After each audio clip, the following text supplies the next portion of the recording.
Ladies and gentlemen, everyone be quiet. Meeting's about to start. I'm going to ask everybody to rise, face the flag. We got the Pledge of Allegiance. I pledge allegiance to the flag of the United States of America and to the republic for which it stands, one nation, under God, indivisible, with liberty and justice for all. Good evening, ladies and gentlemen. Welcome to the Town of Warwick Planning Board public meeting for July 16th, 2025. My name is Roger Showalter. I'm the Vice Chairman of the Planning Board, and I will preside over tonight's meeting. Ben Astorino, our Chairman, is away on vacation. Tonight's agenda includes consideration of the application of Beth Medrash, Mior Yitzhak College for site plan approval and special use permit. A public hearing was conducted on April 16th, 2025, at which time all members of the public were given an opportunity to be heard, and at which time written comments were submitted. Although the public hearing was closed, the board extended the written comment period through April 26th, 2025. Tonight, the planning board will further consider the merits of the application. However, this is not a public hearing. There will be no opportunity for comment by the public. Everyone is welcome to observe the board's deliberation, but again, I will emphasize that there will be no opportunity for public comment tonight. I simply ask everyone conduct themselves in a respectful and attentive manner so that everyone can hear and fully understands the board's discussion of the application. Thank you. Okay, now on to our review of submitted maps. Tonight, number one is Old Forge Road LLC. Application for site plan approval and special use permit for the use and construction, reoccupancy, and interior remediation and renovation of the existing 87,000 square foot building for an institution of higher learning with a maximum of 200 students, overnight accommodations, 23 teachers, 12 administrative staff, 8 support staff, which would include healthcare, kitchen, cleaning, and maintenance, under Use Group 84, and parking area improvements situated on tax parcels Section 83, Block 1, Lot 2, and Lot 5.1.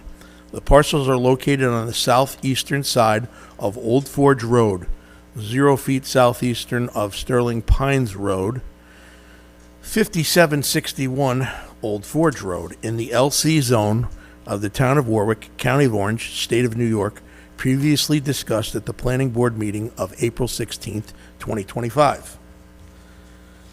First comment, Planning Board to discuss SECRA. I'll defer to Max here. Okay. So this project, as you recall, was first submitted in December 27th of 2023. At the time, the applicant had submitted documentation suggesting that this was a Type 2 action not subject to seeker. The question was investigated, and on January 17th, 2024, the board determined that it was actually a Type 1 action and requested a full environmental assessment form be submitted. That full environmental assessment form was received on August 14th, 2024 by the applicant. On September 18th of that year, the board submitted circulated a lead agency notice of intent to the Warwick Zoning Board, Town of Warwick Zoning Board, Orange County Health Department, and the New York State Department of Environmental Conservation. At the applicant's request, the Town of Warwick Planning Board also submitted that lead agency NOI to the Warwick Town Board, Orange County Planning, Orange County DPW, the Department of Education, the Warwick Police Department, Tuxedo Union Free School District, Tuxedo Fire District, Greenwood Lake EMS District, the Sterling Forest Partnership, the New York, New Jersey Trail Conference, and the Open Space Institute, those latter organizations having expressed prior interest. On November 20th of 2024, the Planning Board did assume lead agency status and adopted a Part 2 environmental assessment form identifying 21 areas where they believed potential moderate or large impacts could occur, and instructed the applicant to prepare a draft Part 3 EAF identifying the magnitude, importance, and likelihood of those impacts to occur. That draft Part 3 was received by the applicant on February 6 of this year, 2025. After receiving that and knowing that over the preceding year that project changes had been implemented by the project sponsor in response to those concerns, raised by the Planning Board and in the Part 2 EAF, the board recirculated the Part 1 EAF and application to all the involved and interested agencies on March 12th, 2025 to inform them of those changes and request if there were any additional environmental concerns. After that, my firm, acting as planning consultant to the town, provided a revised draft full environmental assessment form, Part 3, dated April 14th. And the Planning Board on April 16th of this year opened a public hearing on the action, heard extensive public comment, and extended written comment period through April 26th of 2025. Additional significant public comment was received during and after that time period. The Planning Board agreed that in response to all the comments received, that additional information was required before they could make a determination of significance, specifically with 9 additional points that were raised by those agencies in public. And on June 24th of this year, applicant submitted additional information in addressing those concerns. Those additional submissions were reviewed by HDR, by my firm, and we have received additional public comment on those matters. It is clear that this project has received significant public interest, concerns, and even opposition by public stakeholders and agencies for a host of reasons, but most significantly with regard to the adjacency of Sterling Forest State Park to the project site. There's no question that the park and the surrounding area is important for ecological, environmental, social, cultural, aesthetic, and even economic reasons. In this review, there have been certain undisputed points of fact. First, that the project site has been previously owned and operated by NYU for approximately 70 years, that the site has existed in its current layout since before 1974 through 2017 when it was decommissioned. Sterling Forest State Park was first purchased and transformed into a state park starting in 1997, and thus coexisted with NYU's laboratory use of the project site for approximately 20 years. NYU operated the facility as a laboratory, and it's substantially different from the applicant's proposed use as a religious college and dormitory. The current disposition of the property is significantly dilapidated with broken windows, peeling paint, deteriorating structure open to the elements, mold, mildew, and the former presence of petroleum bulk storage tanks. The proposed area of new site disturbance proposed by this applicant is 0.37 acres, a little more than 1/3 of an acre. And these improvements are mostly intended to improve site circulation by changing the arrangement and alignment of parking areas. An additional approximately 5,000 square feet of temporary disturbance may be required to replace sewer laterals from the project site. The applicant is also proposing 11,400 square feet, or approximately a quarter acre, of currently paved parking to be returned to a natural condition. The applicant is proposing to construct no additional floor area as part of this action, nor to make any significant changes to the exterior fenestration or architectural appearance of the building. The applicant is proposing to limit occupancy of dormitory rooms to only adult male students and to employ 4 overnight staff supervisors with no housing for families or children on site. The proposed project sponsor also proposes to utilize up to 36,158 gallons per day of 138,000 gallons of excess permitted potable water capacity and has received valid willingness to serve letters for both water and sewer dated March 14th of 2025. One area of impact identified by the planning board was impacts to land due to shallow groundwater, steep slopes, exposed bedrock, and extended construction term of this project sponsor, more than 12 months, more than one phase. The applicant has prepared a detailed erosion and sedimentation control plan, which has been peer reviewed by the town engineer and her office, HDR. The project incorporates appropriate best management practice to minimize impacts from land disturbance during construction. With regard to added demand on water supply, as previously stated, the applicant is proposing to utilize only a portion of the significant remaining excess capacity from Veolia and has received willingness to serve letters. The project will withdraw water from a sole source aquifer. The applicant has remediated 2 existing petroleum underground storage tanks and will need to remediate any remaining contamination as part of the building retrofit under the guidance and inspection of HDR, the town engineer. Were the project not approved, the existing building will continue to degrade, being open to the elements. With regard to habitat, plants and animals and protected wildlife, 4 separate site visits were made by ERS consultants and reports submitted to the planning board and reviewed by HDR engineering.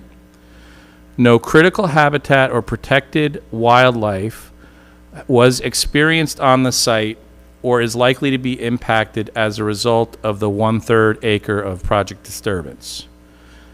The project will incorporate snake fences and on-site snake monitors. Clearing will be restricted to avoid bat impacts, and dark sky approved lighting of warm color temperatures is proposed at minimal levels to allow safe use of the site. The applicant has committed to utilizing all native species of plantings in any landscaping. The applicant is committed to no changes to the architecture or fenestration of the building and has elected to not install any significant signage. Additional native plantings are proposed along Old Forge Road to additionally screen the property. The applicant has received 2 letters of no effect from SHPO. The project site is more than 2,000 feet from the closest mines or forges located in the park. With regard to open space and recreation and Sterling Forest State Park, it's noted that NYU operated the facility as a medical research laboratory on this site for 20 years, during which time more traffic than is proposed to travel over Old Forge Road traveled to and from the site on a typical weekday. Employees of the facility were free to utilize the park, just as future students proposed to potentially use the park as a resource available. Several commenters have noted that the site receives 300,000 visitors per year. That's the park, not the visitor center. The addition of 200 college-age students to an area that receives 300,000 annual visitors should not constitute a significant impact to the recreational resource. While the site is located on an important access road to the visitor center, Generally, one would assume an improvement in character from replacement of broken windows, inoperable site lighting, cracked pavement, and rusting site equipment, resulting in an overall site appearance similar to what NYU operated. Given the extensive public and institutional comments relating to Sterling Forest State Park, the lead agency has given this issue extensive consideration. The operational limitations that the applicant has self-imposed significantly details the possible moderate and large impacts that were identified as potentially impacting Sterling Forest State Park. Project traffic proposed is well within the capacity of the local roadway. The applicant is busing students to avoid significant impacts to traffic. They will arrive approximately monthly, corresponding to scheduled breaks in the instructional schedule. Generally, bus arrival and departure will occur separate from regular commuter traffic, as it will done before or after starts of the educational sessions. Traffic on Old Forge is projected to be less than historic traffic during NYU operations. Traffic is also noted as being at lower posted speeds and less volume than currently exists in the nearby crossing of Long Meadow Road. The applicant is proposing to modernize the energy and heating plant on the site. With regard to noise, odor, and light, the applicant is proposing to remediate the structures and to utilize night sky friendly lighting. The site will be remediated subject to the inspection and oversight of HDR, instituting environmental controls that would reduce the potential impact on human health. With regard to police and fire, the applicant is proposing on-site security facilities and healthcare professional, and the site is generally not farther from community services than other facilities in the area, including the Watchtower facilities. So that is the state of the EAF as has been prepared and submitted to the board. The board needs to determine if these facts are an appropriate accounting of the impacts that have been raised during the course of the environmental review. If the board agrees that these are the state of, or the likelihood of impacts, a resolution has been prepared adopting a negative declaration of environmental significance. If the board disagrees with these facts and these accounting of potential impacts, it can order the preparation of a positive declaration of environmental significance. And that is the matter that's before the board tonight. Okay, so the next we go to applicants to discuss the project. The next subject is the applicant will discuss the project. Representing the applicant, Keith Woodger from Engineering and Surveying Properties, as well as Neil Alexander from Cutting and Fabric. very good. In light of what Max had run through as far as the project scope, there hasn't been much changes to the overall design of the plans. It's pretty much in line with what the last set of plans that was presented to the board in March. The only improvements or additions were the additional documentation and reports that were submitted as far as expanding upon the Part 3 EAF to provide the board more information and answers to the questions that were raised during the public hearing. Aside from that, we do have a copy of the comments from the town engineer, for which we don't really have anything question unless there's a specific item that she has questions on. I was going to say, I think the other thing is we've had an opportunity, you know, as all of you know and the public knows, the full EAF and the draft resolutions that you're discussing tonight were on the website. We had a chance to look at them today, and we don't have any further comments. Okay, very good. We'll move on with the comments. That was comment number 2. Comment number 3 is Conservation Board, no comments received. Comment number 4, Architectural Review Board, no comments received. Comment number 5, Orange County Planning Department, on January 17th, 2024, they sent us advisory comments on traffic, landscaping, plan and signage, lighting, community facilities, lot consolidation, and biodiversity concerns. Comment number 6, Orange County Health Department, on-site food preparation requires approval prior to use. Comment number 7, Orange County Department of Health, post-planning board water supply approval needed to service this project. Comment number 8 is from the Orange County Department of Health and the New York State Department of Environmental Conservation, post-planning board approvals needed for sewer improvements. Comment number 9, Town of Warwick Building Department, on June 20th, 2024, certificates of compliance number 16738 and 16737 for removal of oil tanks approved. Comment number 10, excuse me, Planning Board site inspection took place on November 2nd, 2024. Comment number 11, applicant proposing to combine the 2 lots into 1 lot. This comment will be deemed complete when a letter has been submitted to the Town of Warwick Assessor's Office to complete this action. Comment number 12, turning improvements for exiting provided using ladder truck as worst-case scenario. Backing up is required in upper lot and driveway.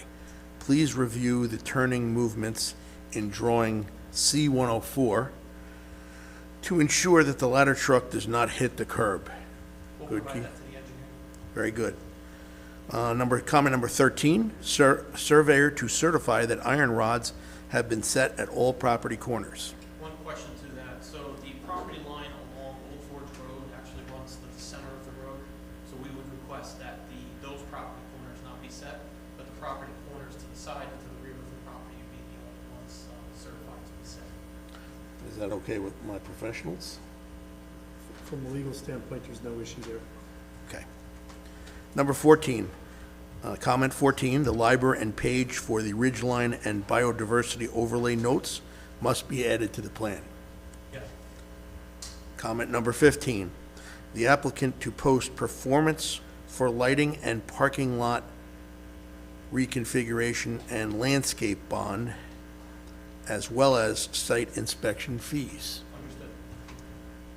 Comment number 16, prior to obtaining a building permit to renovate the building, a building permit must be obtained to remediate in accordance with applicable federal, state, and local requirements, as well as the environmental notes that are included on the site plans.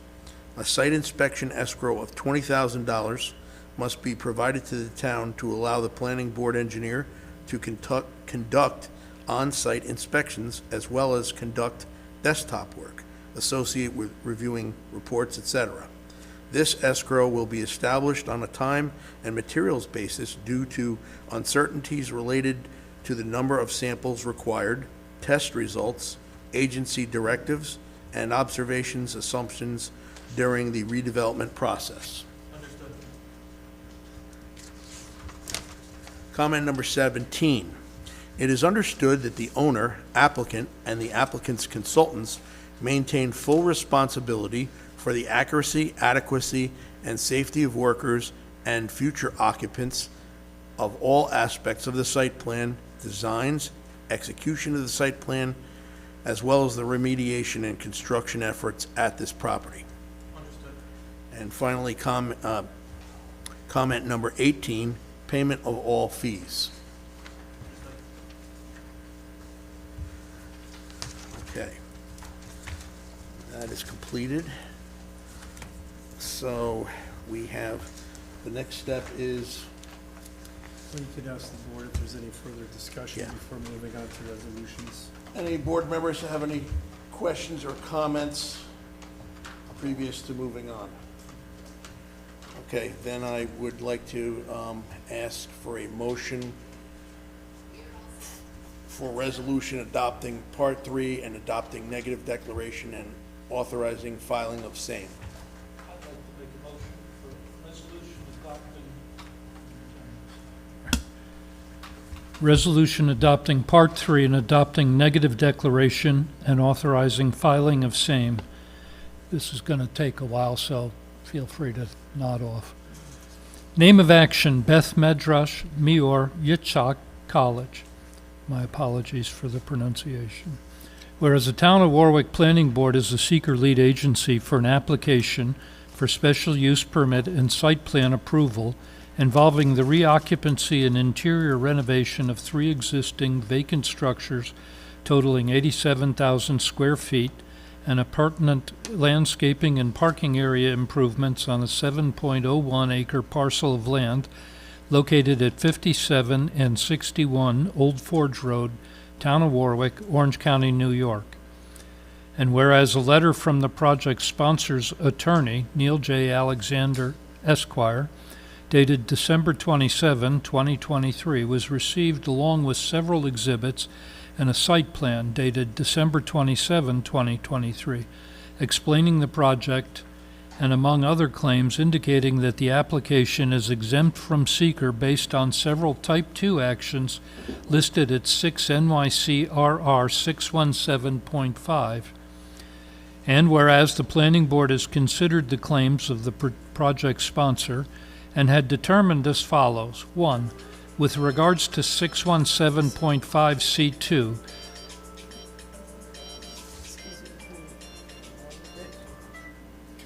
Thank you. Sorry about that. 1. With regard to 617.5C2, the project is not a reconstruction of a facility in kind, and therefore this Type 2 action does not apply. The previous facility was a research laboratory, while the proposal is for classrooms, dormitories, libraries, and supporting facilities. 2. With regard to 6175C9, gotta love technology. The proposed construction involves more than 4,000 square feet of non-residential floor area and includes residential facilities, and therefore this Type 2 action does not apply. With regard to 617.5C10, the initial construction of an 87,000 square foot school is not a routine activity of an educational institution, and therefore this Type 2 action does not apply. With regard to 617.5C18, the action exceeds a Type 1 threshold. Notably, the proposed action proposes, quote, an unlisted action that exceeds 25% of any threshold in this section, activities other than the construction of residential facilities that exceed in a town having a population of less than 150,000 persons or less, a facility with more than 100,000 square feet, occurring substantially contiguous to any publicly owned or operated parkland. The exact amount of non-residential floor area proposed is not known, but seems to exceed 25,000 square feet, the maximum amount under this threshold. Whereas, based on the above information, the Planning Board, on or around January 17, 2024, preliminarily classified the action as a Type 1 action, and a full environmental assessment form, FEAF, Part 1 was requested. And whereas a full environmental assessment form, Part 1, was received from the applicant dated August 14, 2024. And whereas on September 18, 2024, the Planning Board noticed its intent to become lead agency to the Town of Warwick Zoning Board, the Orange County Department of Health, and the New York State Department of Environmental Conservation, which it had determined were involved agencies. And whereas the board further distributed the notice to the following agencies and parties at the project sponsor's request: Town of Warwick Town Board, Orange County Department of Planning, Orange County Department of Public Works, New York State Department of Education, Town of Warwick Police Department, Tuxedo Union Free School District, Tuxedo Fire District, Greenwood Lake EMS District, the Sterling Forest Partnership, New York/New Jersey Trail Conference, and the Open Space Institute. And whereas on or around November 20, 2024, the Planning Board assumed lead agency status, having received no objections to its lead agency coordination, reviewed the full Environmental Assessment Form, EAF, Part 1, for the action and adopted a Part 2 Environmental Assessment Form identifying the following areas of potential moderate to large environmental impacts. A. Impact on land. I. The proposed action may involve construction on land where depth to water table is less than 3 feet. Applicant indicates water elevation as shallow as 1 foot. 2I. The proposed action may involve construction on slopes of 15% or greater. Applicant indicates that site contains slopes over 15%, comprise 49% of the site. 3I. The proposed action may involve construction on land where bedrock is exposed or generally within 5 feet of existing ground surface. Applicant indicates the site contains exposed bedrock. 4. The proposed action may involve construction that continues for more than 1 year or in multiple phases. Applicant indicates 18-month construction period. B. Impact on groundwater. 1. The proposed action may require new water supply wells or create additional demands on supplies from existing water supply wells. 2. Water supply demand from the proposed action may exceed safe and sustainable withdrawal capacity of the local supply or aquifer. Veolia indicates improvements needed to increase capacity. 3. Project will withdraw water from a sole source aquifer, Highlands Aquifer System. C. Impact on plants and animals. The proposed action may result in a reduction or degradation of any habitat used by any rare, threatened, or endangered species, as listed by New York State or the federal government. While proposed disturbance is limited, there is potential for habitat degradation associated with more intensive 24-hour occupancy of the project site. 2. The proposed action may result in a reduction or degradation of any habitat used by any species of special concern and conservation need, as listed by New York State or the federal government.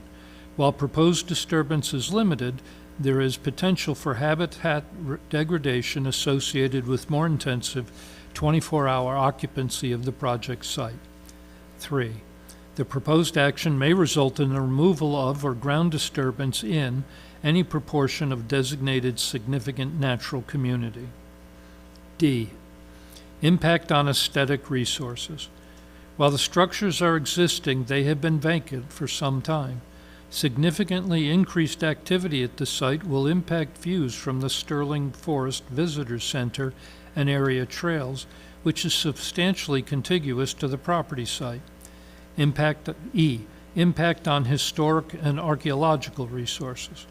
The project is located in an area identified as sensitive for archaeological resources. However, sub-items are recommended to be identified as no or small impact, as there is very limited site disturbance proposed, and those are proposed in areas that are adjacent to significant previous disturbance, such as minor expansion of parking areas. F. Impact on open space and recreation. Other. The project may diminish recreational resources in the adjacent state park. G. Impact on transportation. Projected traffic increase may exceed the capacity of the existing road network. H. Impact on energy. The project will increase energy usage, but all sub-items are identified as no or small impact. I. Impact on noise, odor, and light. The proposed action may result in light shining onto adjoining properties. 2. The proposed action may result in lighting creating sky glow brighter than existing area conditions. J, impact on human health. There is a completed emergency spill remediation or a completed environmental site remediation on or adjacent to the site of the proposed action. 2. Other.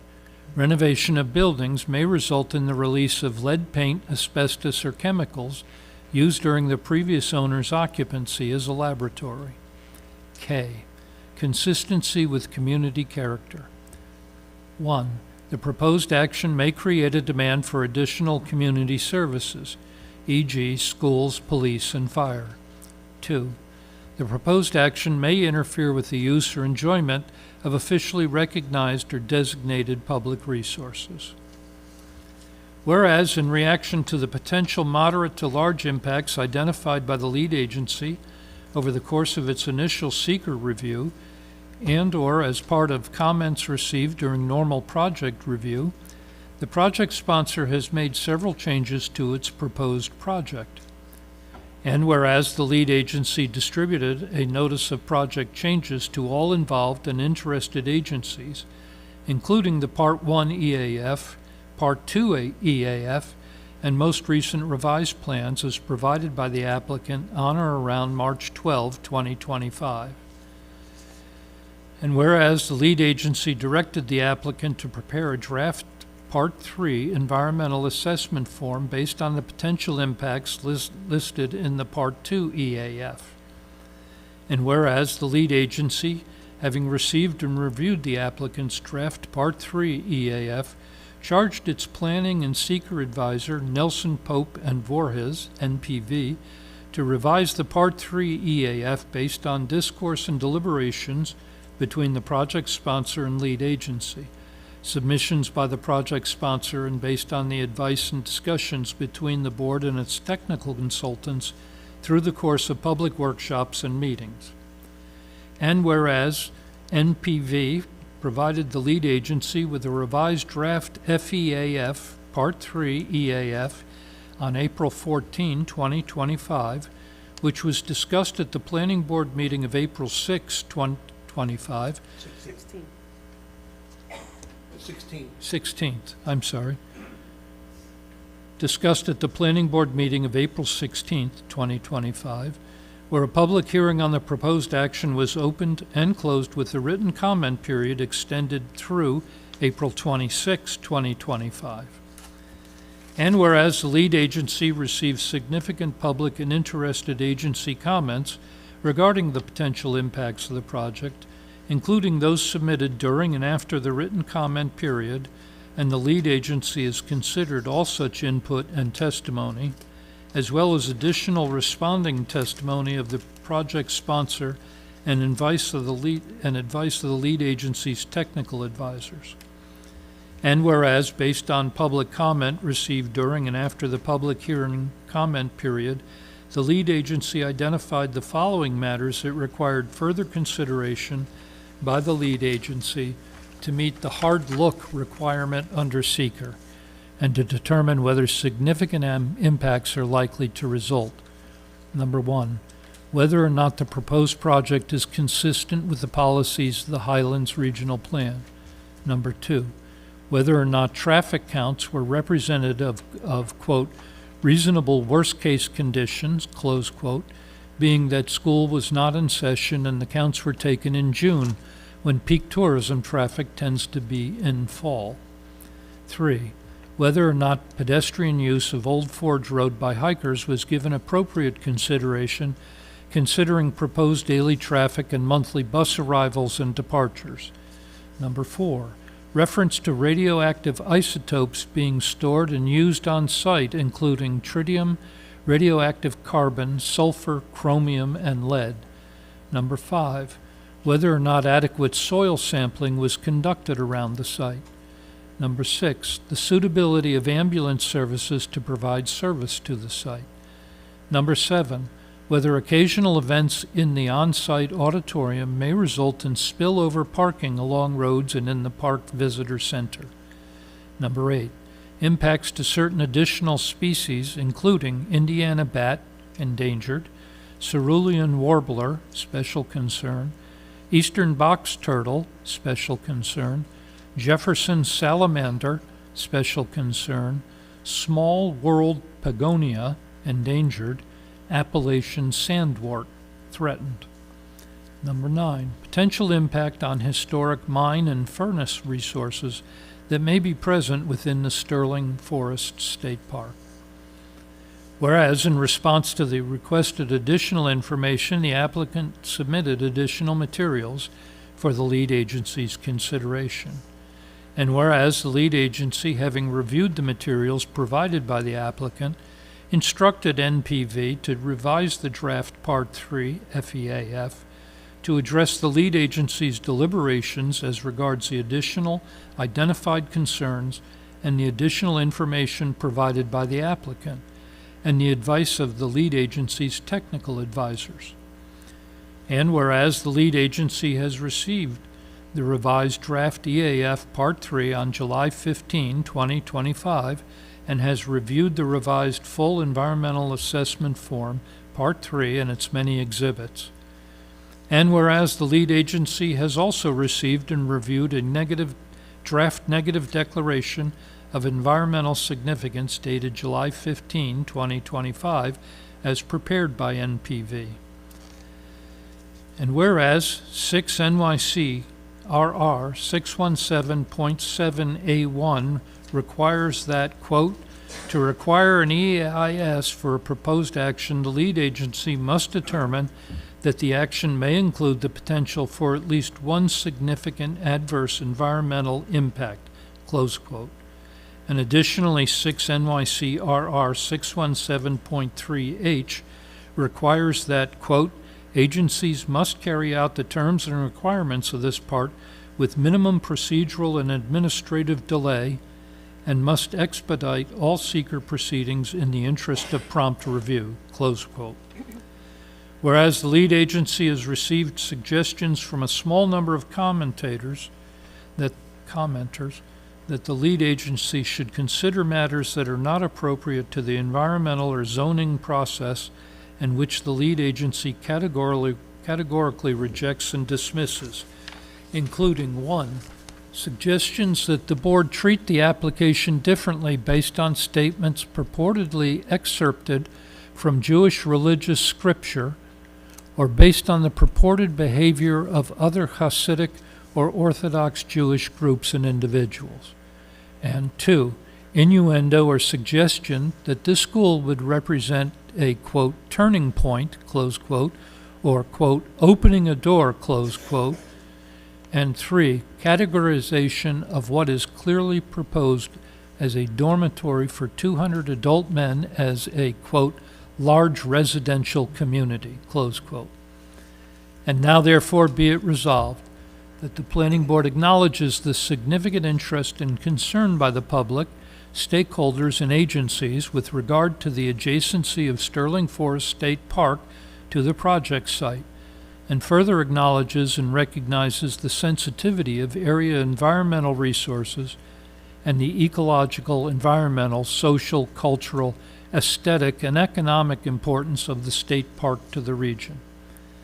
And be it further resolved that the Planning Board, as lead agency, adopts the EAF Part 3, which sets forth the lead agency's review and analysis of the various information and testimony received and provides an assessment of the likely magnitude of impacts, the geographic scope of impacts, the duration of impacts, the probability of impacts occurring, the number of people affected by potential project impacts, and other relevant considerations of environmental consequences that are likely to occur as a result of the action.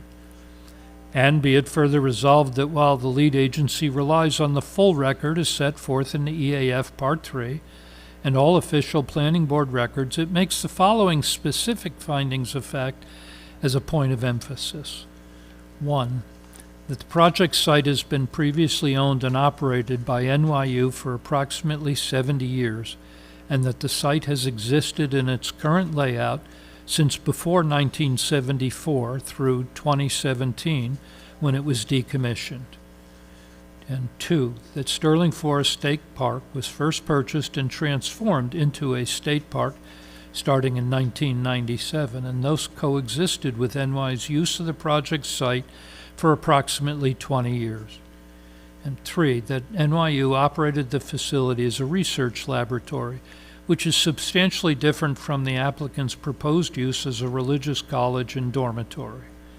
4, the current disposition of the property is significantly dilapidated with broken windows, peeling paint, deteriorating structure open to the elements, significant presence of mold and mildew, and presence of petroleum bulk storage tanks. And 5, the proposed area of new permanent disturbance is 0.37 acres, mostly to improve site circulations. 6, an estimated additional 5,000 square feet of temporary disturbance will be possibly required to replace sewer line if necessary. 7, approximately 11,396 square feet of currently paved parking area will be removed and returned to natural conditions. 8, the applicant is proposing to construct no additional floor area as part of this action, nor to make any significant changes to the exterior fenestration or appearance of the building. And 9, the applicant is proposing to limit occupancy of dormitory rooms to only adult male students and to employ 4 overnight staff supervisors, with no housing for families or children on site.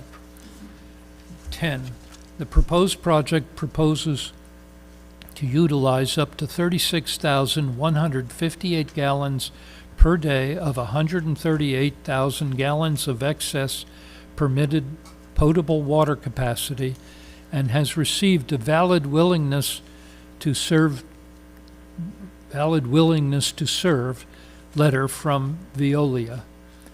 And be it further resolved that based upon the rationale and considerations elucidated in the Part 3 and in the Planning Board's other official records, including written and recorded oral testimony received by the project sponsor, public and interested and involved agencies, the Planning Board hereby adopts a negative declaration of environmental significance indicating that significant adverse environmental impacts are unlikely and that an environmental impact statement shall not be required, and more specifically that the following impacts, among other relevant significant adverse environmental impacts, are unlikely to result.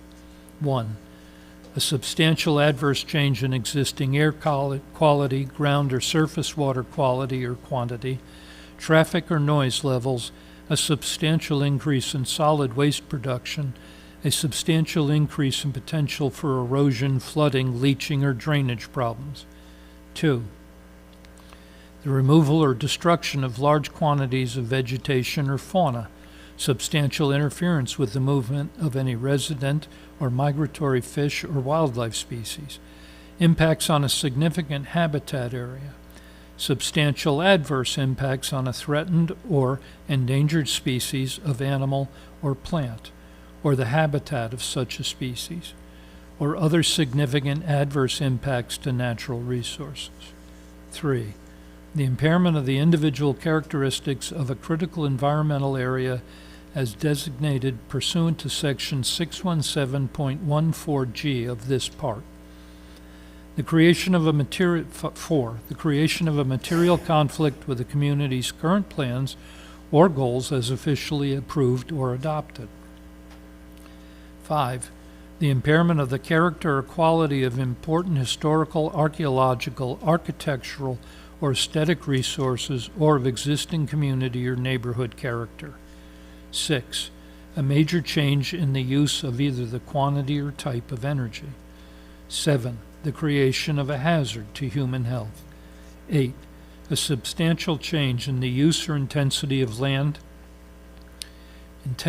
use of land, including agricultural, open space, or recreational resources, or in its capacity to support existing uses.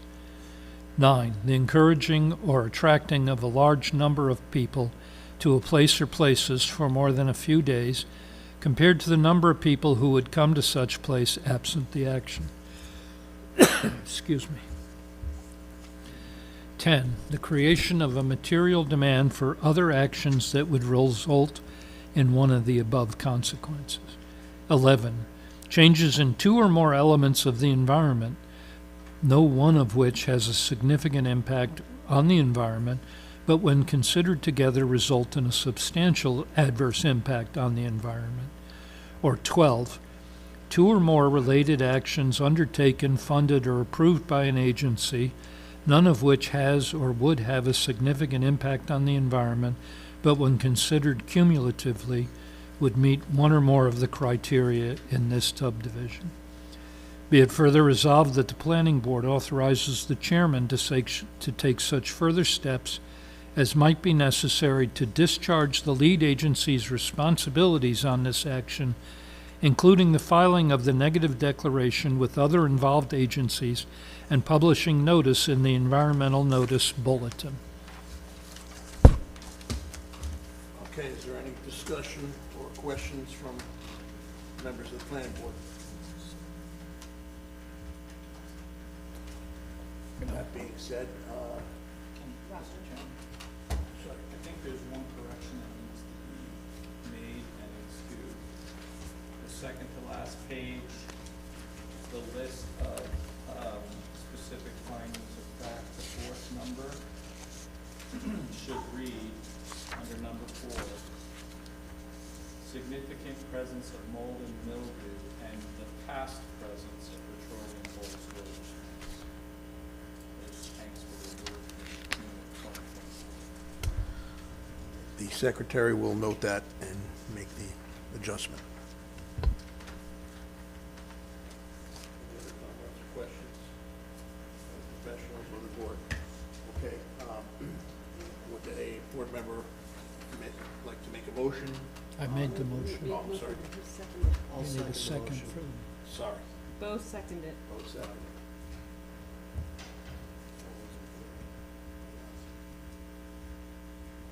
All those in favor? Aye. Opposed? Motion carried. Now.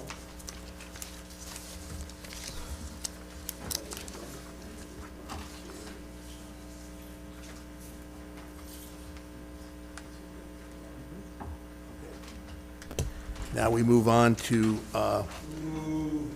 resolution of the Planning Board of the Town of Warwick, application of Beth Medrash, Meor Yitzhak College. I'd like to propose a Sorry. resolution. Dennis. That one? Right there. Resolution of the Planning Board of the Town of Warwick, application of Beth Medrash, Meor Yitzhak College for site plan approval and special use permit.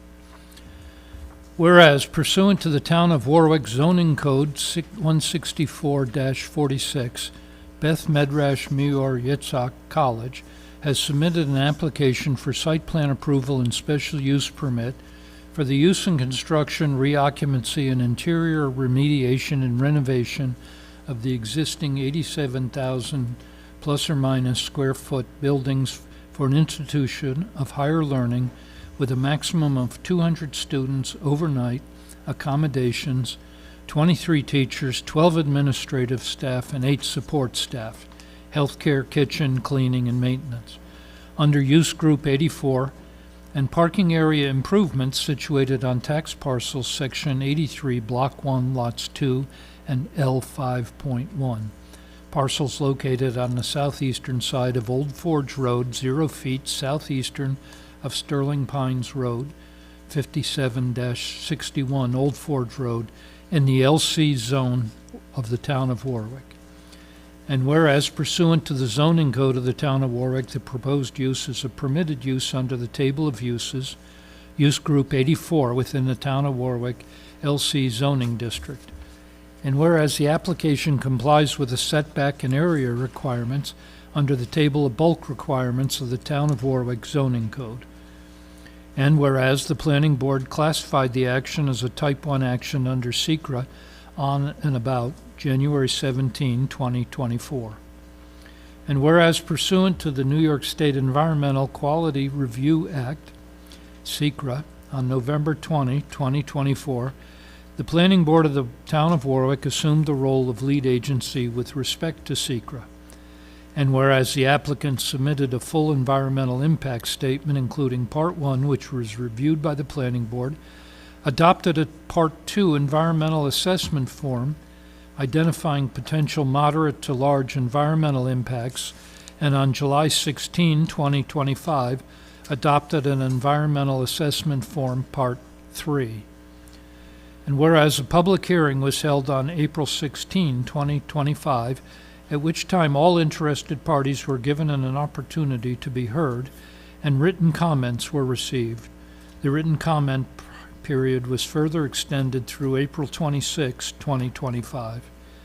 And whereas the Planning Board considered the environmental impacts and made specific findings of fact with respect to the environmental impacts and the issues to be reviewed under Zoning Code Section 164-46, as more fully set forth in the resolution adopting Part 3 and adopting a negative declaration adopted July 16, 2025, which is hereby incorporated by reference.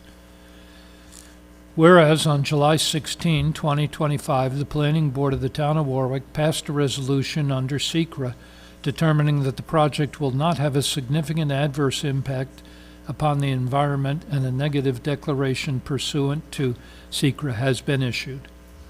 Now therefore be it resolved that pursuant to the Town of Warwick Zoning Code Section 164-46, the site plan application and the site plan entitled, quote, Overall Plan, Beth Medrash Mior Yitzhak, close quote, originally dated December 27, 2023, as amended, prepared by Engineering and Surveying Properties, LLC, be approved subject to the following conditions. 1. OC Health Department. On-site food preparation requires approval prior to use. 2. Orange County Department of Health. Post-Planning Board water supply approval needed to service this project. 3. Orange County Department of Health, New York State Department of Environmental Conservation. Post-Planning Board approvals needed for sewer improvements. 4. Applicant proposing to combine the two lots into one lot. This comment will be deemed complete when a letter has been submitted to the Town of Warwick Assessor's Office to complete this action. 5. Turning movements for exiting provided using... Start over again. 5. Turning movements for exiting provided using ladder truck as worst-case scenario. Backing up is required in upper lot and driveway. Please review the turning movements in drawing C-104 to ensure that ladder truck does not hit curb. 6. Surveyor to certify that iron rods have been set at all property corners other than those in the middle of Long Meadow Road. The LIBOR and page for the ridgeline and biodiversity overlay notes must be added to the plan. Applicant to post performance for lighting and parking lot reconfiguration and landscape bond, as well as site inspection fees. 9.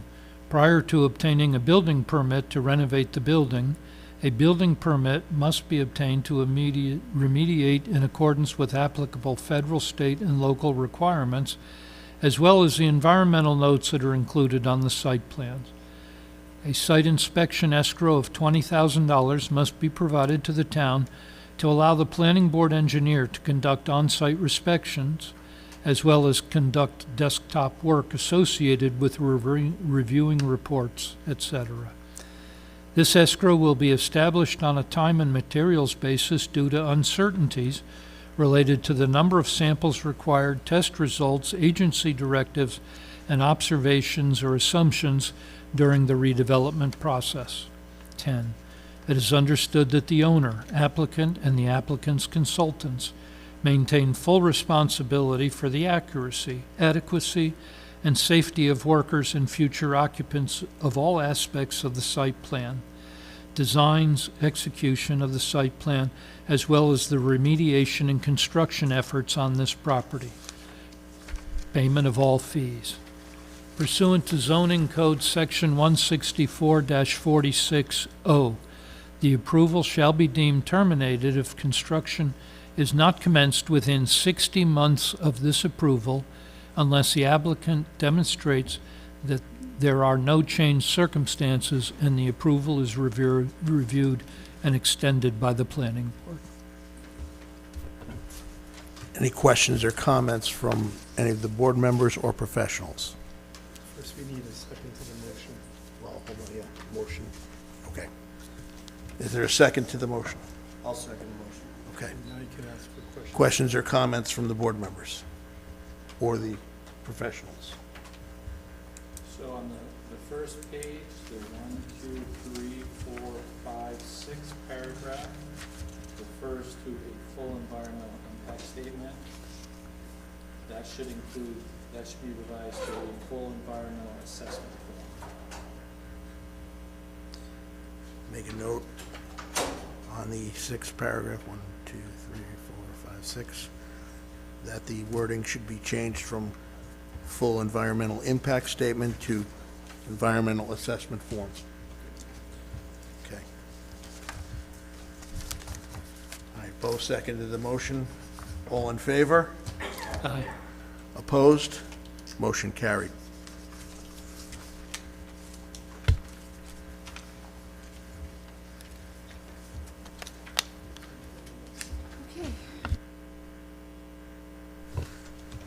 Okay, next up, you're welcome. We're completed with number 1. Number 2, John Thomas and Amy Sibylla Family Trust.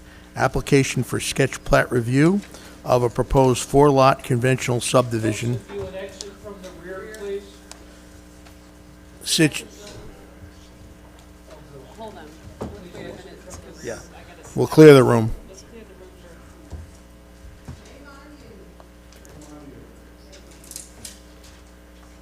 Anyway, let me just get. Yep.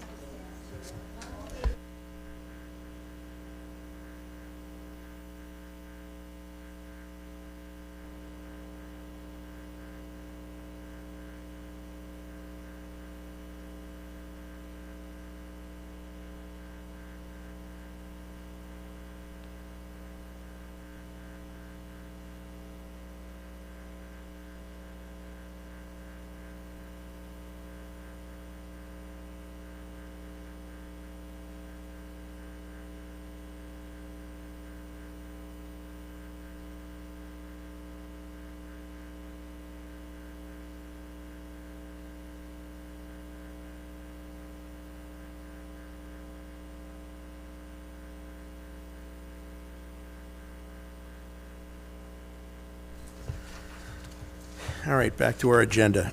Item number 2, John Thomas and Amy Sibylla Family Trust. The application for sketch plat review of a proposed 4-lot conventional subdivision situated on tax parcel section 27, block 1, lot 116, parcel located on the southern side of Amity Road, 460 plus or minus feet west of County Route 1, 7 Sky Sail Lane, in the RU zone of the Town of Warwick, County of Orange, State of New York. And I have to notice everyone that Mr. Krahulik has recused himself for this applicant, and our attorney, acting attorney, will be Brad Schwartz. Brad Schwartz. That is 9 minutes. Okay, Thank you, Roger. you're welcome. Welcome aboard, Brad.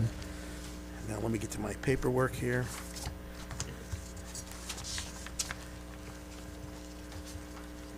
All right.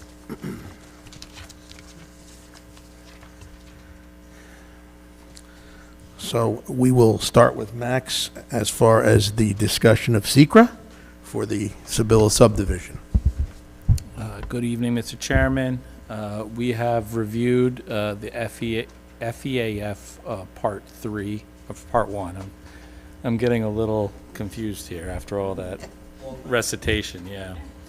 So we had originally, the applicant had originally submitted along with their application, a short EAF, Part 1. We had reviewed the short EAF Part 1, and the applicant had not identified any other involved agencies involved with this project. And we also have not identified any other involved agencies with regard to this project. Although not necessary, so typically, we would recommend that this project, based on the uses listed by DEC, Department of Health, and other relevant agencies with regard to Type 1, Type 2, we would recommend that this action be classified as unlisted. Usually unlisted actions only require a short EAF, although seeker allows you to require a full EAF if you deem it necessary. While not necessarily something that we recommend, based on the complexity of this project or any special purposes, but out of an abundance of caution and recognizing that there was past litigation related to a prior subdivision application for this property, we are recommending that the applicant provide a full EAF Part 3. And while there are no other involved agencies, we are recommending that the board circulate the application to potentially interested agencies. Again, out of an abundance of caution. We had provided the board with a resolution for the board's use, if it agrees that this is appropriate, and noticing its intent and classifying the action as unlisted. I want to just pull that up. Do we have that form? Yes, okay. So the agencies, or the potentially interested agencies that we had identified on our lead agency, proposed lead agency NOI, are New York State Departments of Parks, Recreation, and Historic Preservation, SHPO, the New York State Department of Environmental Conservation, the Orange County Department of Health, the Orange County Department of Planning, the Town of Warwick Zoning Board of Appeals, and the Town of Warwick Fire Department. The applicant, having seen the draft memo as provided to the board, has submitted a full EAF Part 3. We have reviewed it, and Part 1, thank you again. I meant a full EAF Part 1. And I have reviewed that document and believe it's substantially sufficient, but have suggesting a couple of tweaks. So I would like to provide the board a review memo identifying what I suggest are appropriate changes to that form. And if the planning board were to adopt the resolution tonight, we have done in the past, the applicant could provide a revised FEIF, and when we have determined it is satisfactory, we'll tell Connie, and she can distribute that.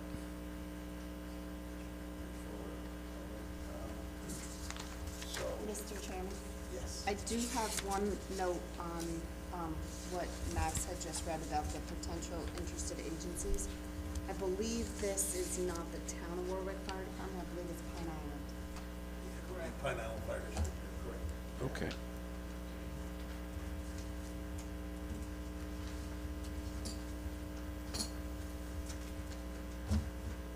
So we want to move on. We will move on the resolution. There was the intent to declare the agency. Max? Yeah, that's my recommendation. And perhaps as we go through, given the, like I said, the couple of changes I want for the Part 3, we can amend that after. All right. Is there a motion on that? I'll make that motion. Okay. We have a resolution to read off. I'll propose the resolution. Thank you, Mr. McConnell. Resolution noticing intent to declare lead agency for an unlisted action. Name of action, Sevilla subdivision. Whereas the Town of Warwick Planning Board is in receipt of an application by Amy and Thomas Sevilla, applicant, for subdivision approval of a 35.7-acre property containing one existing residence into 4 lots for the purpose of constructing 3 additional single-family detached residences, all with access via a shared driveway to an existing private road, I-sale plan, proposed action. And whereas at the planning board's request, the applicant submitted a full EAF Part 1 pursuant to 6 NYC RR 617.6A3. And whereas after comparing the application with the thresholds contained in 6 NYC RR 617.4 and 5, as well as 10 NYC RR 97.14, the planning board has determined that the proposed action is an unlisted action. And whereas while neither the planning board nor the applicant has identified any other involved agencies for this proposed action, out of an abundance of caution in recognizing past litigation related to a prior subdivision application for this property, the planning board decided to distribute notice of its intent to serve as lead agency to potentially interested agencies.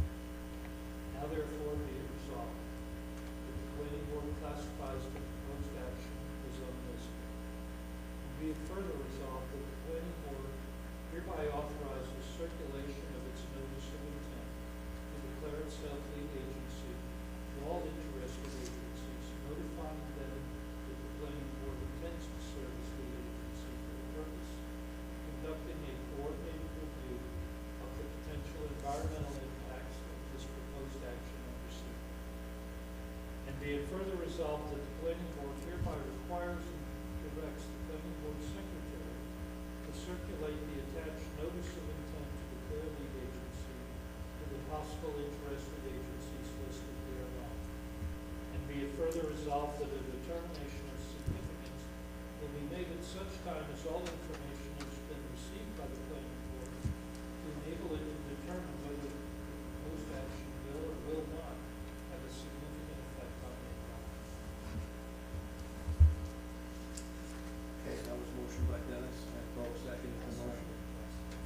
Any comments or questions from the planning board? Okay. Mr. Chairman? Yes, I'm going to suggest a modification.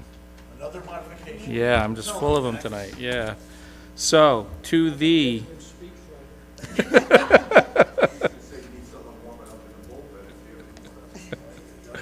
so, to the first, be it further resolved, all right, it currently reads, be it further resolved that the planning board hereby authorizes circulation of its notice of intent to declare itself lead agency to all interested agencies. I would add a comma there saying, upon receipt of a full Part 1 EAF modified to the satisfaction of the town planner, comma, and then continuing on with notifying them the planning board intends, so on and so forth. Max, can you send me a revised one? Yes, Okay, yes, I can. thank you. You're welcome. I agree with the modification. Very good. All right, so, we'll have our vote. All those in favor? Opposed? Motion carried.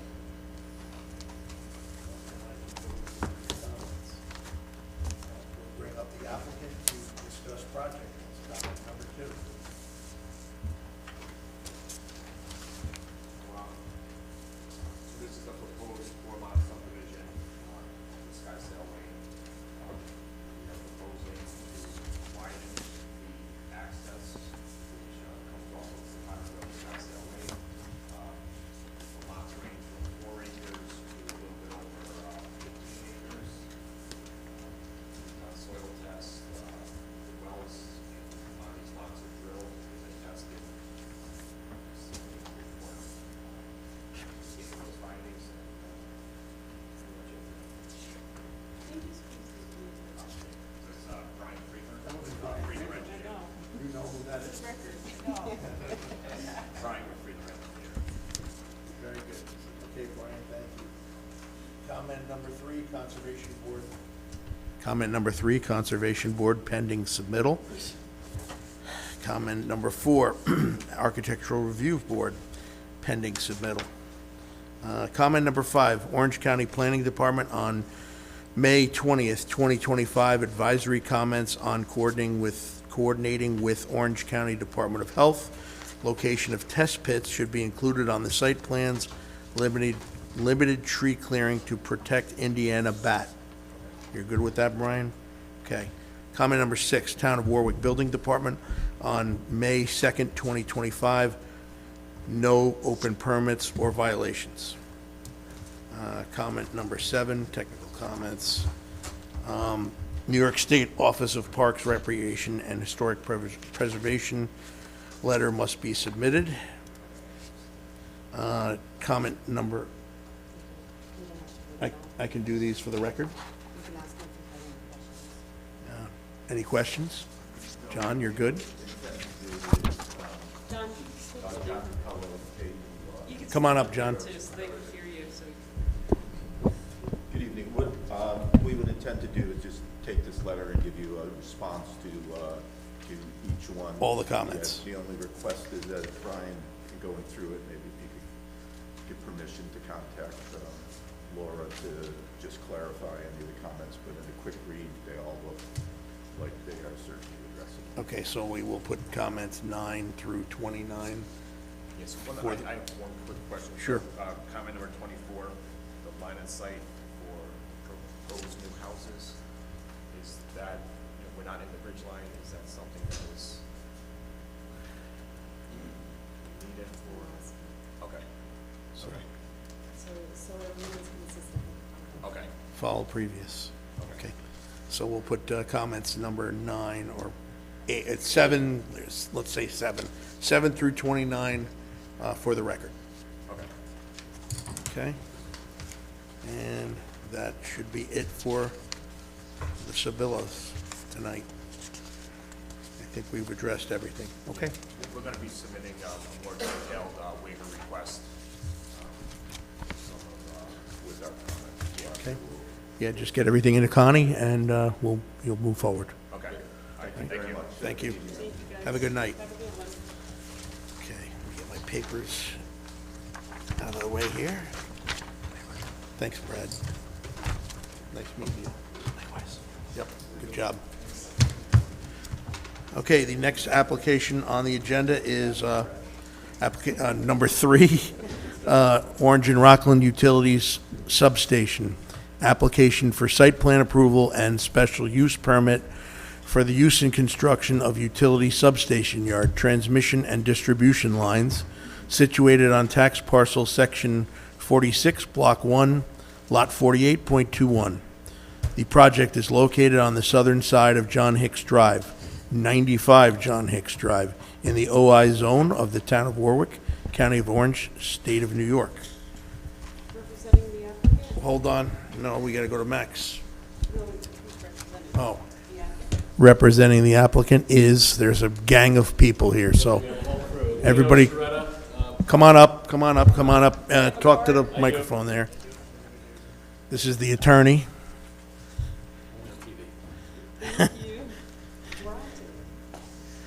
Yeah, Leo Schroeder, partner with the law firm Blakely, Platt and Schmidt, on behalf of Orange and Rockland Utilities. We have our team here.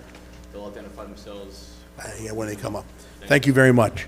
Okay, comment number 1, planning board to discuss seeker. I will defer to Max for his Okay. whatever, notation. I'm going to take this a little slower so I don't mix up my part 3s and part 1s this time. So we've reviewed the applicant's part 1 EAF. We do have a couple comments. The applicant had identified Orange County Department of Health and Public Works as having approvals, but didn't identify what approvals those were. We're asking that the applicant verify if any of those approvals are actually required.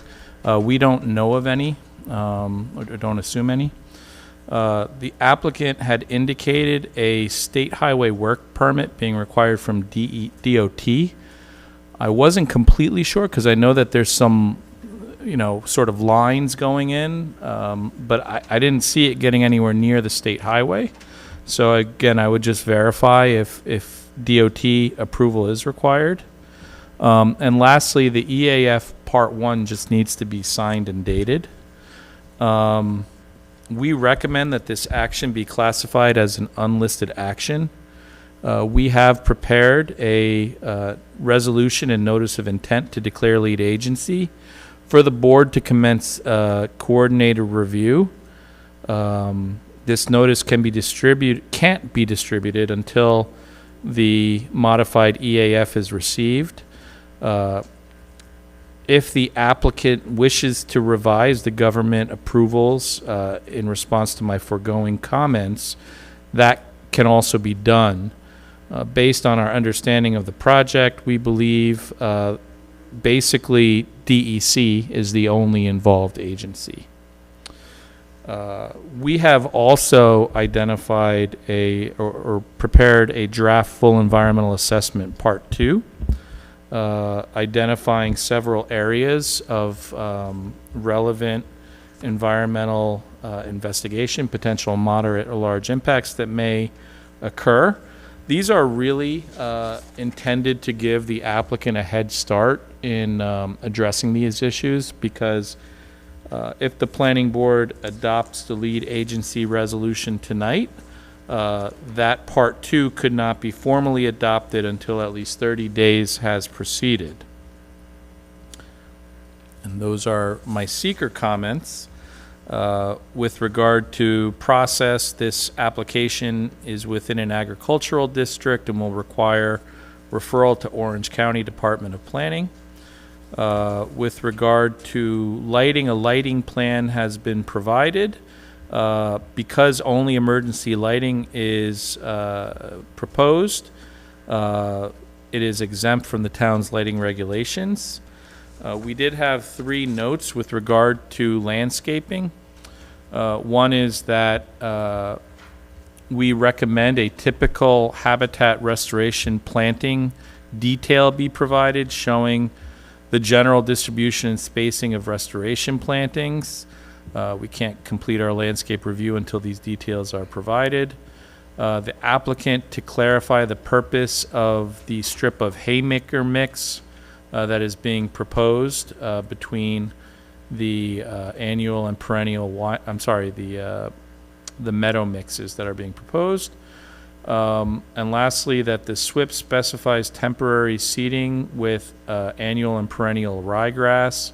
However, typically projects in an ag district, this came up with the solar project adjacent to this, that temporary cover be oats or aroostook winter rye, depending on when the temporary cover is established as a requirement of ag markets.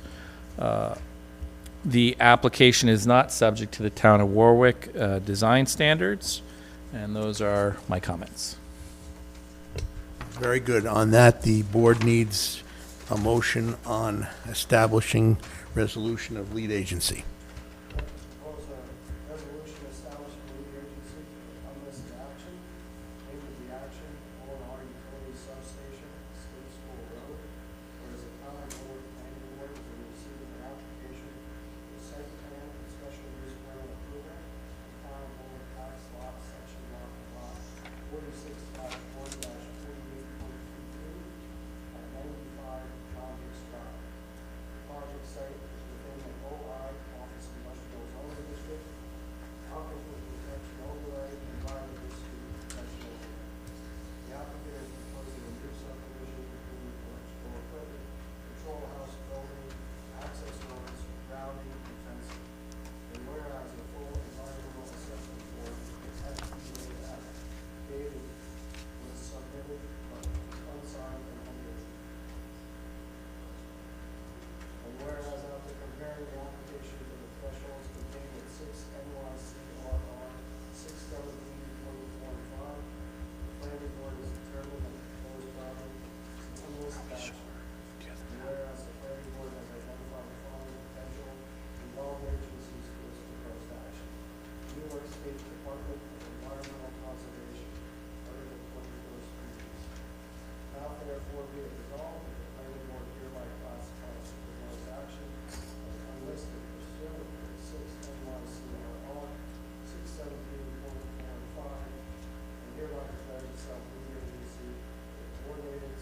Hold on one second.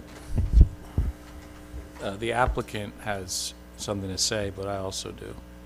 Yeah, one quick thing, I heard, when you were reading, you said subdivision, right, can you just make sure it's a substation that we're proposing, that's what you said earlier. No problem, I have to make sure. Substation. Yeah, thank you. Corrected to substation. The other thing I think Laura and I noticed is, I'm stealing credit for what you noticed, okay, is so on the agenda, it says your parcel number is 46-148.21, and I noted it in my EAF, or my resolution as 48.22. So either I or Connie miswrote. Since you've been making corrections, why not do it now for you, Max? Okay, Consistent, right? so it's 48.21. Okay, so, It's 46.48.21, correct? yeah, so Section I, 46, Block 1, Lot 48.21. yes, We're that on needs the to be same corrected page? on my resolution. Okay. Thanks. All right, so we'll make that correction on the resolution in the first paragraph for 48.21. Okay, now that being said, we have our motions, so planning board votes, all in favor? Opposed? Motion carried.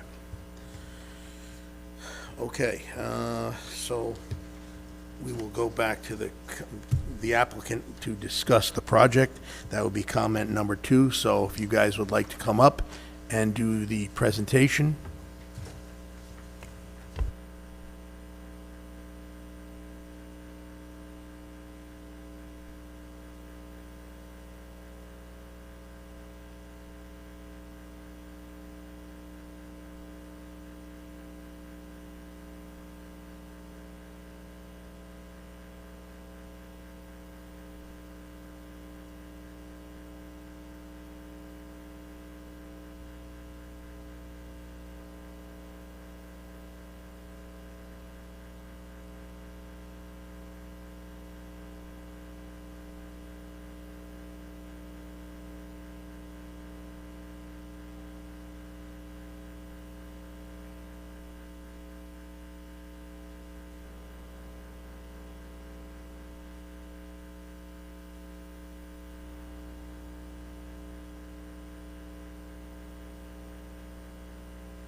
Sure, I'll take you back to the basics here. Yeah.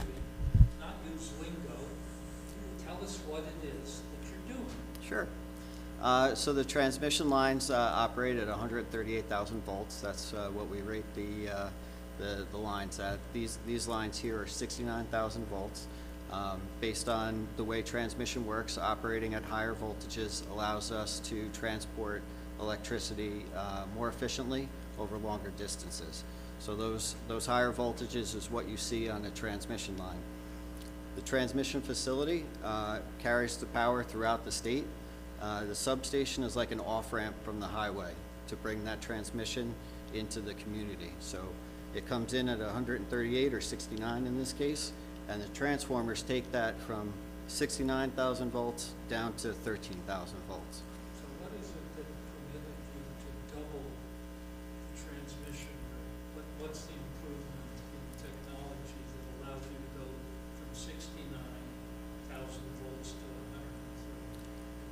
130? It's basically just the way the wires are configured. It's size of wire, wire size and height of structures is really all that you would see. That would happen in the future though. Right now what we're talking about is only 69,000 volts for that transmission facility. So we would have to come back and propose to the board an upgrade of the overall transmission facility that runs from Sugarloaf over to the Hunt substation in Greenwood Lake, and that would be a much different project. This here is just the substation using the existing facilities that are there at 69,000 volts. The wiring you're going to put in is capable of carrying? Just the components within the substation itself will be capable of being upgraded in the future, or operated in the future at that higher power level. They will be operating at that higher power level now. It's just kind of setting up the substation for that potential future state. The transmission wiring will continue to operate and be put in at 69,000 volts. Sure. Talk about this will improve reliability. That's correct. Reliability. But is it that your power isn't being transmitted for X percentage of time over the course of what's the metric? What do you? So the Public Service Commission has us report to them different metrics that record the amount of outages that happen and the duration of those outages, and that's how O&R is measured in our service to the community. By each individual customer that's Averages, yep. Number of outages and average length of outages, yep. Mine goes out, not to knock up on these guys, they're great people. My power goes out twice a day in my house. Wind blows, whatever, it flicks. You know, go on and off, on and off. This, Dennis, will help with all their local transmission. Yeah, no, I'm not a paid endorsement, no. Is everybody using too much AC? My understanding is these transformers in the past have been packed full of PCBs. They are no longer PCB containing The transformers. ones that you're going to decommission when this is completed? The ones that are decommissioning, I believe, are PCB free, but I would have to verify that. Okay, and then so is there, if they do have PCBs, is there some special manner of handling them so that, I don't want to end up like, No, sure. GE in the Hudson River? So we have environmental contractors that when the station is decommissioned, they come in and they drain that oil, and it's taken for recycling to a facility. Yeah, yeah. Okay. Anybody else from the crew back there have comments that they want to add? Sounds good. All right. I will Thank you.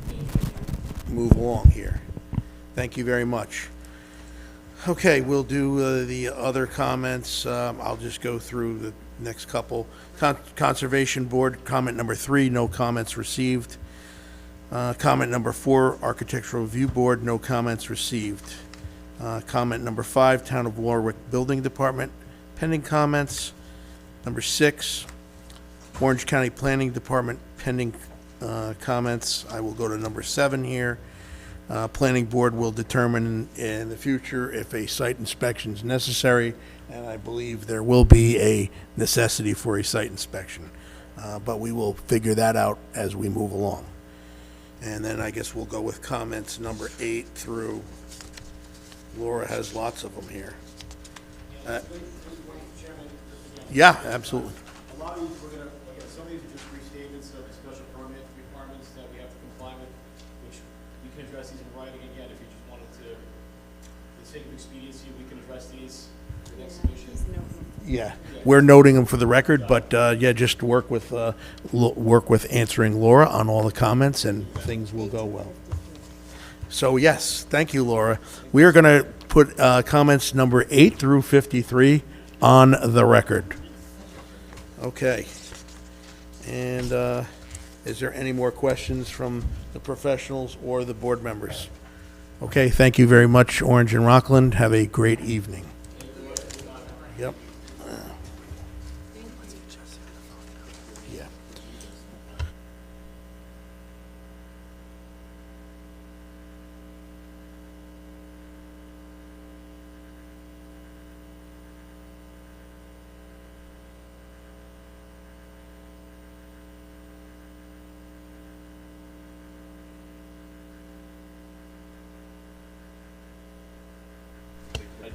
Okay, moving on to page 2.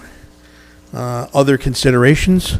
Planning board minutes of June 18th, 2025 for planning board approval. Do we have a second? All those in favor? Motion carried. Number 2, planning board to discuss canceling the July 28th, 2025 work session and the August 6th, 2025 planning board meeting. Second? Second? Bo, got the second? All in favor? Motion carried. D, correspondences. Letter from Alice McMeekin, Patricia, and Marshall DeBrule addressed to the planning board in regards to the Black Walnut Creek application received on June 23rd, 2025. Number 2, an email letter from Lee Schultz dated June 29th, 2025, addressed to the planning board in regards to the BMMY College. Correspondence number 3, email letter from Gavin Maxwell dated July 9th, 2025, addressed to the planning board in regards to BMMY College. Correspondence number 4, email letter from Bev Simon dated July 9th, 2025, addressed to the planning board in regards to the BMMY College. And correspondence number 5, email letter from Michael Sussman, Esquire, dated July 15th, 2025, addressed to the planning board in regard to BMMY College. And number 6, email letter from Katie Nast. Yeah, it looks like Katie Nast from New York State Office of Parks, Recreation, and Historic Preservation, That we received dated today. July 16th, addressed to the planning board in regards to BMMY College, and we received that today. And lastly, E, privilege over the floor for addenda items, seeing that nobody's out there. Oh, would you like to speak, Max? I guess we could close the meeting, but I would like to say something before everybody leaves today. Okay. Yes. All right, that, I'd like to look for a motion to adjourn the meeting. Is there a second? From Bo. All those in favor? Motion carried. Thank you.